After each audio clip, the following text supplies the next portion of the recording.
ஒவ்வொரு ஆண்டும் மலேசியாவில் இருந்து 50,000-க்கும் மேற்பட்ட ஐயப்பன் பக்தர்கள் யாத்திரைக்காக சபரிமலைக்கு பயணம் மேற்கொள்கின்றனர். அவர்களின் பயணத்தை எளிமையாக்கும் விதமாக கோலாலம்பூர் அனைத்துலக விமான நிலையம் KLIA-வில் ஒரு சிறப்பு வழித்தடத்தை மீண்டும் நிறுவுவதற்கு மலேசியா ஏர்போர்ட்ஸ் ஹோல்டிங்ஸ் நிறுவனம் MAHB-உடன் இணைந்து போக்குவரத்து அமைச்சு ஒப்புதல் அளித்துள்ளதாக சந்தோசா சட்டமன்ற உறுப்பினர் முனைவர் குணராஜ் ஜார்ஜ் அறிவித்துள்ளார்.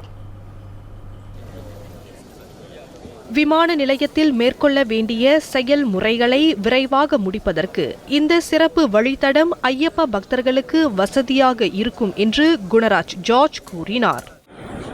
சகல அரேஞ்ச்மெண்ட் ஏர்போர்ட்டில் வந்துட்டு அவங்க வந்தோடனே அவங்களுக்கு ஒரு ஸ்பெஷல் லேன், பாத்தி ஏர் ஒரு ஸ்பெஷல் லேன், ஏர் ஏஷியாவில் ஒரு லைன், மலேசியா ஏர்லைன்ஸ் ஒரு லைன், அது மாதிரி ஏற்பாடெல்லாம் பண்ணியிருக்காங்க. அவங்களோட தான் இந்த இப்போ மீட்டிங் முடிச்சிருந்தோம்.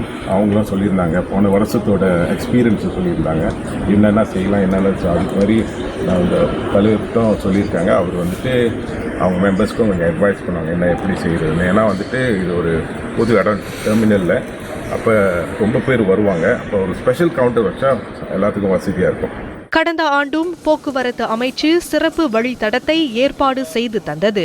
இதனிடையே அரசாங்கம் செய்து கொடுக்கும் வசதிகளையும் சலுகைகளையும் ஐயப்ப பக்தர்கள் முறையாக பயன்படுத்திக் கொள்ள வேண்டும் என்று மலேசியா ஐயப்ப பக்தர்கள் சேவை சங்கத்தின் தலைவர் யுவராஜா குருசாமி பக்தர்களை கேட்டுக்கொண்டார். நம்ம மலேசியா ஐயப்ப சேவா சங்கம் மூலியமாக ஒரு அறிக்கை ஒன்று விட்டு அது ஒரு மெசேஜ் ஒன்று கிரியேட் பண்ணோம். எத்தனாம் தேதி எந்த குழு எந்த தேதியில் நீங்கள் வந்துட்டு ஃப்ளை பண்ண போகிறீங்க அது தெரிய வச்சிங்கன்னா அதுக்கு தகுந்த மாதிரியான ஏற்பாடுகள் நம்ம வந்துட்டு செய்கிறதுக்கு வசதியாக இருக்கும்.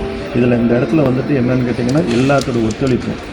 எனவே ஐயப்பன் பக்தர்களை அங்கீகரித்து போக்குவரத்து அமைச்சு வழங்கியிருக்கும் இம்முயற்சிக்கு அனைவரும் ஒத்துழைப்பு வழங்குமாறும் அவர் வலியுறுத்தினார்.